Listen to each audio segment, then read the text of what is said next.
Good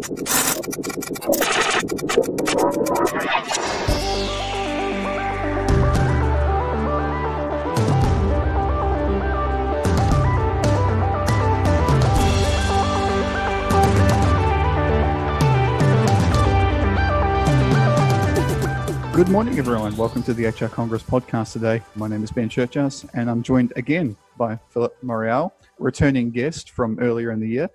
Filip is the founder and CEO of Stragilon, a Berlin-based consultancy in innovation and agility development. Prior to this, he served as the Director of Human Resources and Legal Affairs for several international companies. And throughout his career, Filip has worked in environments ranging from Tokyo and Silicon Valley to Berlin. And Filip will be joining us at the HR Congress this November in Nice in the AI and digital track with a session entitled Achieving Real Transformation Using Augmented Intelligence. And he'll also be presenting a pre-Congress workshop, which we'll go over later, entitled Future Skills, Design Thinking for HR Professionals. So Filip is joining me in the studio live here in Budapest. And I just want to say thank you for joining me today, Filip, and I'm going to hand the microphone over to you. Thank you for having me. It's a pleasure to be here. I want to start off with a question about strategic agility, because this is something we've spoken about in the past and something that you'll be speaking about at the HR Congress. What is the fundamental difference between agility and strategic agility? Or how does this term strategic interact with agility? So that's a great question. I think the main difference between agility and strategic agility is what I sometimes call the UFO effect. So sometimes you have companies introducing agility in their organizations, and it becomes a sidekick. It becomes a type of Star Wars enterprise that is within the company, but nobody really knows what they're doing, or they're speaking a code language or a coded language. They're working in very different ways to the rest of the organization. That leads to tension. That often leads to a misunderstanding of what agility is about. Agility is about strategic agility, meaning knowing that you can pivot your business whichever way you want to do it based on your business needs. Where's your market going? Is it being disrupted? Do you need to follow certain new trends? Do you need to create new trends? Do you need to set the trends for the market? And when you don't have agility, you get something maybe along the lines of hyperlinearity, meaning you're set on a certain course, you follow that course, come what may, and it may be the wrong course, but you just don't have the tools to redirect yourself as a business. And that's when strategic agility becomes really important, because once you have that in your genes, in your DNA as a company, you can do that. But so it's different from agility as we used to know it, having these IT teams usually, or software development teams, where people were working in entirely different ways to the rest of the organization, being misunderstood and having dogmatic discussions on the one hand between, oh, this team is agile, and then the other team is non-agile, meaning it's slow or it's not moving very much. That needs to go, which is where strategic agility comes in, because then everyone can benefit from the actual attributes of agility, meaning you can direct your business to where you want to go.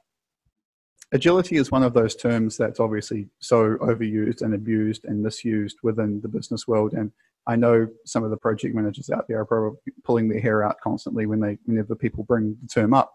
And so there's obviously been a lot of trends and evolutions in the way agility has been used as a term in organizations.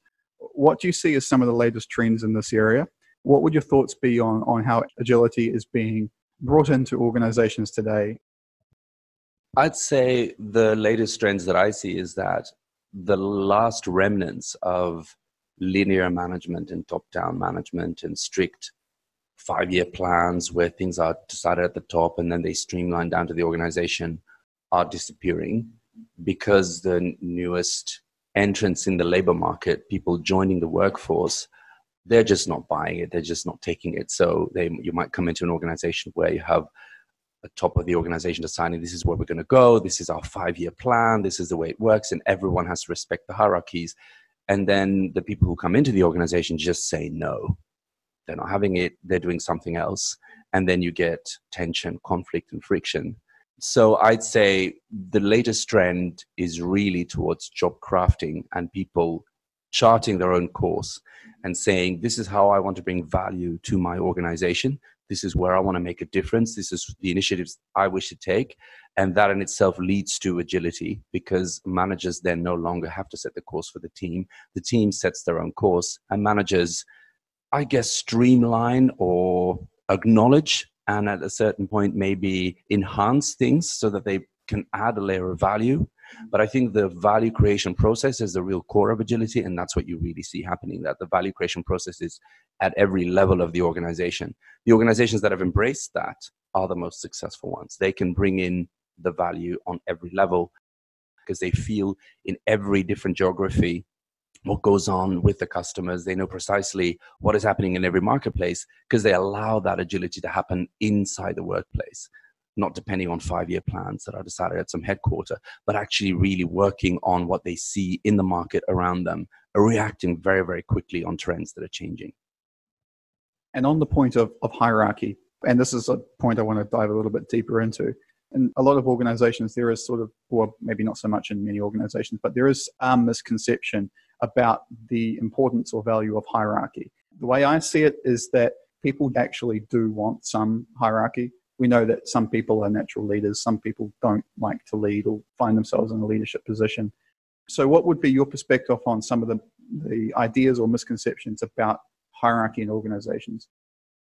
So I think that hierarchy is a type of regulation tool. It allows you to make decisions quicker. That's why people tend to understand it well and they like it. It's also a natural instinct. You have people who want to dominate a discussion. You have other people who want to listen to other people and not contribute as much. And so in that sense, you have natural leaders, as you say yourself, and you have followers.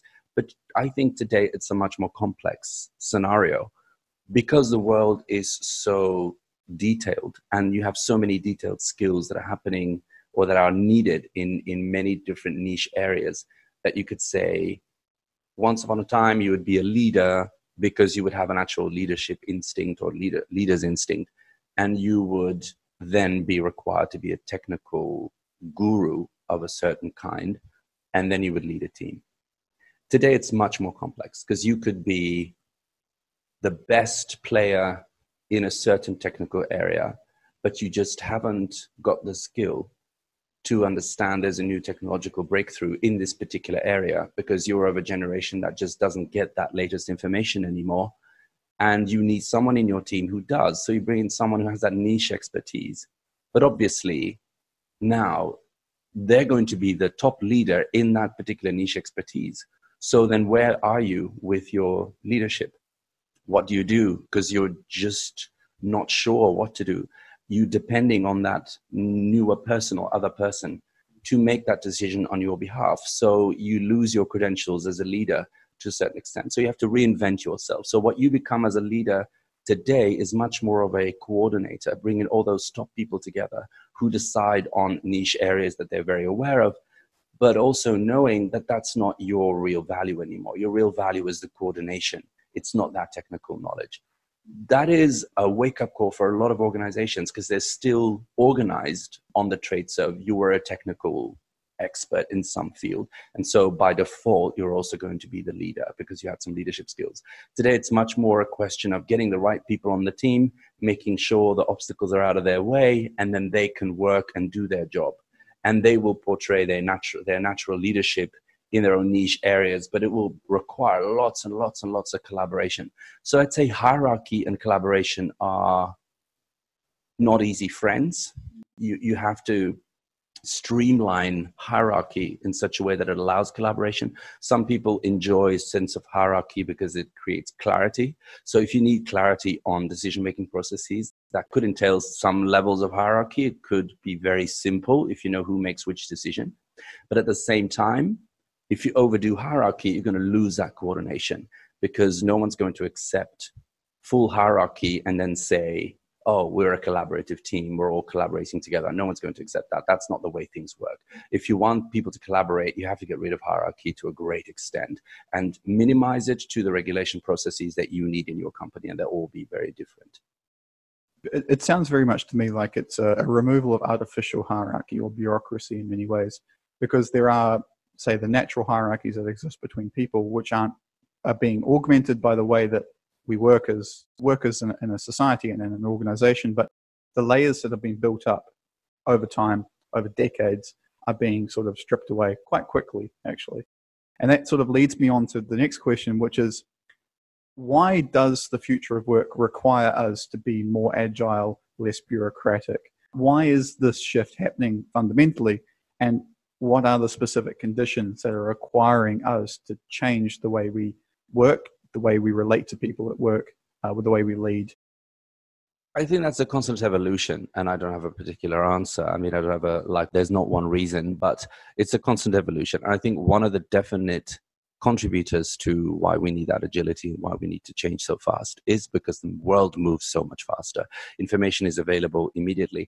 Now, recently, what we've all seen is you get a new added complexity to that, which is that up to not that long ago, you would be able to say that you go online and find information, and that would be what you would be basing your judgment on. Today, lots of information is not real. So you have to start filtering. So that filtering process and that verification requires huge levels of agility, because if you would just take the information that linearly is brought to you by your sources, you might be misunderstanding the world. So the complexity has again become more difficult or bigger. So it requires you to be even more in tune with more people, because you want to verify different sources of information to make sure you're at the right end of the spectrum and you understand precisely what something is about. I'm talking about market entries, market followers. I'm talking about the fact that maybe you want to partner up with another organization, and the way they might look online might make you think, oh, wow, that's a wonderful partner to partner up with, or that's a customer I want to do business with.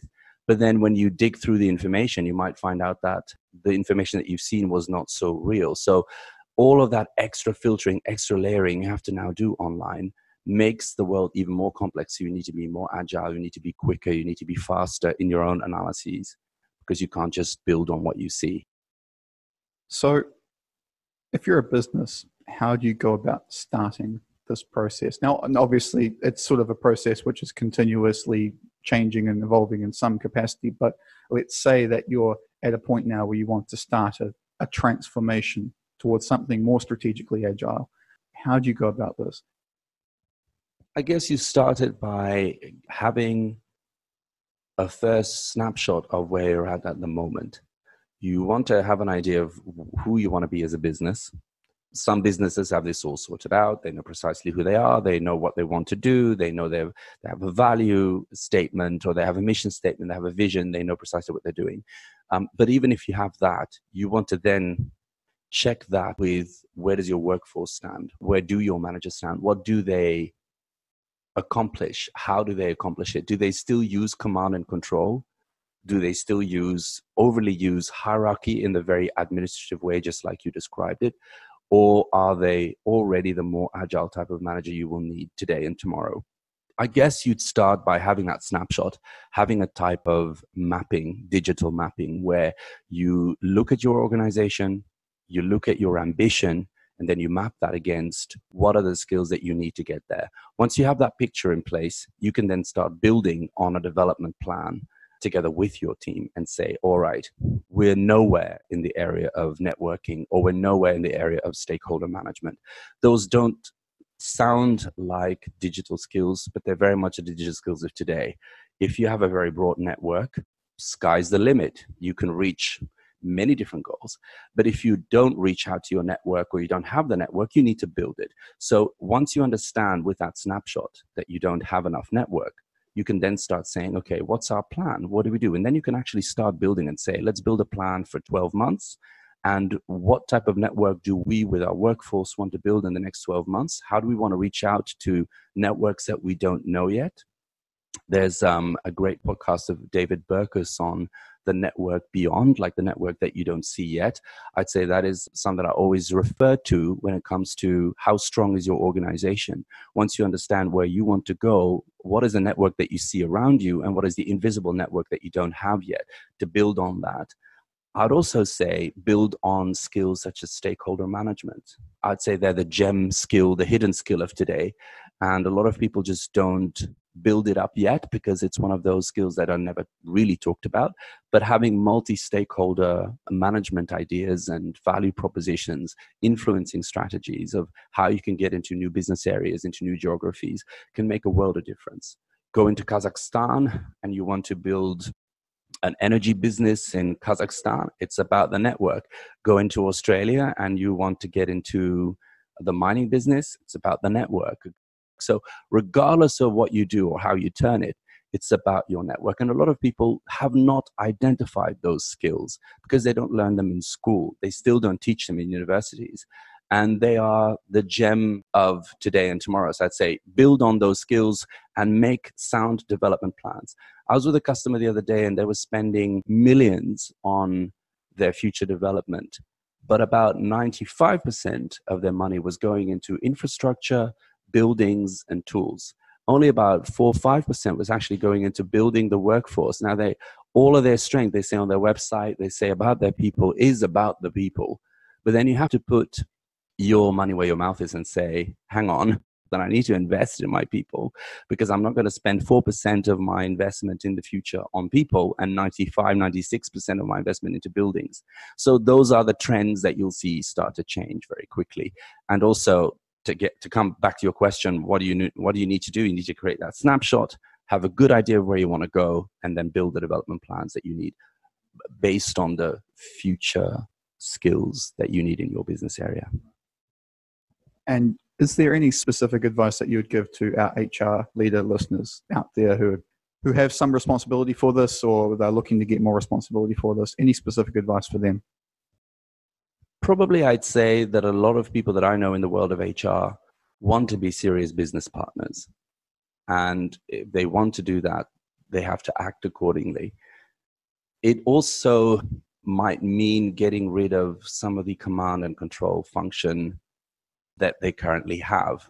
And a lot of people in HR have been trained in this light. They have been trained to control the organization, to make sure they know everything about the organization, the people in the organization, that they know everything about their behaviors. And that's not bad to know what goes on in your organization, but it's especially potentially leading to a wrong focus. So I'd say the focus of HR people and HR as a service should be on service and should be on contributing value to the business. Once people understand that in HR, they will create massive amounts of value, because the real challenge of tomorrow is not so much about product. It's not so much about technology. It is about the people that will implement technology or create the new technology. So I'd say it's a natural state for HR people to be in a leading position, but they have to claim it and they have to be there and be willing to have those attributes, have those skills, and not focus on the past, controlling and commanding where the people go, what they do, etc. You'll be presenting a pre-Congress workshop entitled Future Skills, Design Thinking for HR Professionals. Why is this particular topic one that people should be interested in, or why are you interested in it? I'd say I'm very interested and passionate about it because of all the things that we just discussed. I think if HR people can redesign their own organizations and can design their interactions, we call it interactive design, which is the way that people interact with each other and the way HR interacts with their businesses and the businesses they serve. So if there is a good design on how you let people collaborate, how you foster collaboration, how you foster innovation, how you foster value creation, it becomes very easy because people join your organization, immediately know where to pick the fruit, and they're just going about their business and create value every day. But if it becomes, or if it stays the way it always used to be, you just don't get that value creation. So I think the design step, designing the organization of the future, designing HR, designing the way people work, is the real first basic building block for building the future. And so is there anything happening in the world of HR at the moment that has caught your attention, aside from perhaps the agility perspective, that you would like people to talk more about? Is there something that you see lacking that people should know more about? Definitely, there are very many topics that I'd like to see more at the front end that people should be discussing more. Maybe they're not discussing them because of fear, because it means letting go. It means building something new that isn't there yet. I'm particularly thinking about stuff like job crafting. We do a lot of job crafting activities with our customers. And when we start a process of job crafting, the customer really wants it. But then when you start working with the people working in human resources, they get very scared. And they say, oh, this is revolutionary. This is too far ahead. This is avant-garde. We're going to kill the organization. We're going to turn it all upside down. Whereas job crafting is the mere autonomy creation of the future of work, where you allow people to recraft their own jobs and say, I see a real benefit of me not doing this task anymore because it is admin, or it is an overlap, or actually the tool is already doing it. We've had people who recrafted their own roles, taking out some of the tasks that they were doing in overlap of what SAP was doing. Very good. Excellent, right? How much money have we saved for the company? How much money have they saved for their own employer? But yet, from an HR perspective, there's this fear of letting go. So I'd say job crafting is one of those skills and one of those development tasks for an organization that I think should be talked about much more. I'm also thinking about the fact that using a sound methodology for it is really crucial. And sometimes people go into this endeavor without really understanding how it works. So good sound discussions and exchanges on things like job crafting are essential. I'm also thinking about the network organization, and whether you call it a project organization or a network organization or a stakeholder ecosystem, it doesn't really matter. But what I see is that there's a real change from a vertically thinking organization of hierarchy to a horizontally impactful organization where you create value in the circle right around you, the first, second, and third degree people that you know on a daily, weekly, monthly, yearly basis.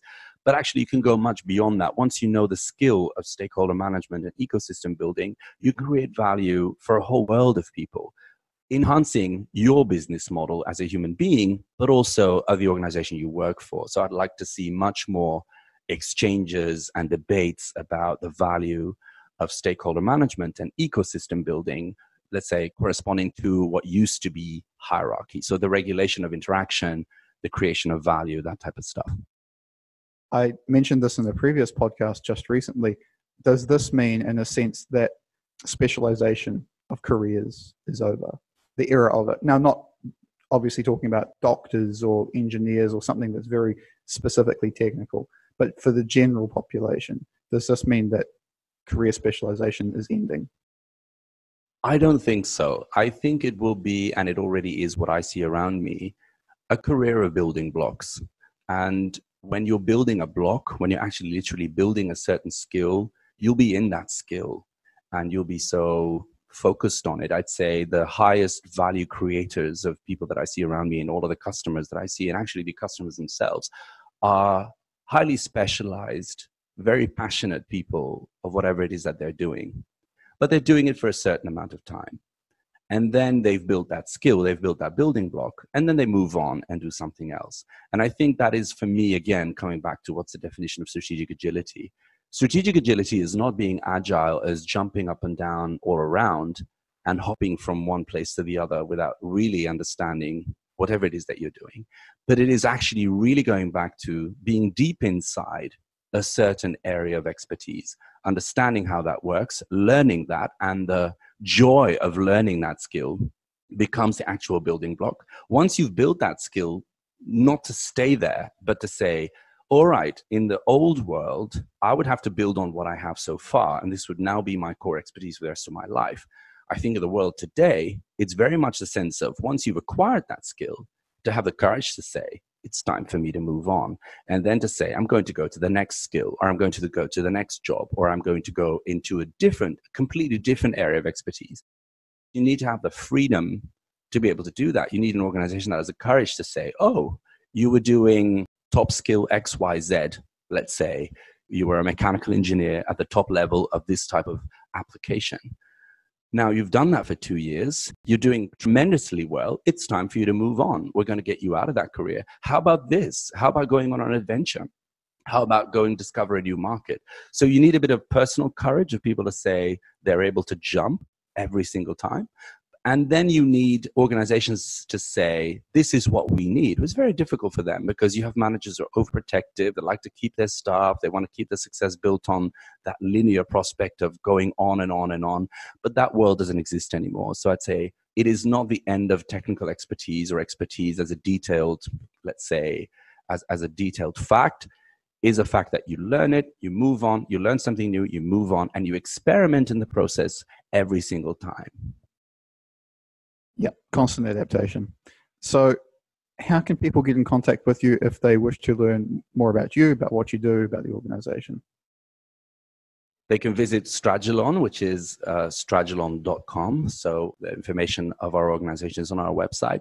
They can also visit the HR Congress. I hope people will show up in droves and come to the pre-workshop. I also have a track speech that I do with one of our customers, Tractable NG, with a great client and actually friend of mine, Etienne Jacques. And they can also find other information online in LinkedIn or Twitter. There's lots of information out there about us, about myself, but also about all the concepts that we talk about. Okay, well, I'd just like to extend a big thank you for joining me today, Filip. It's always a pleasure to speak with you, and one of the only person I actually get to do the podcast with in person. So thank you again. I know you've got to head off soon, so I'll let you get going. Any final words? A word of thank you to you, Ben, for being such a loyal partner. And sitting here in Budapest, recording it together is always much more of a joy for me than doing it online. So it's a great pleasure to see you. Thank you for having me, and I'll look forward to seeing you in Nice.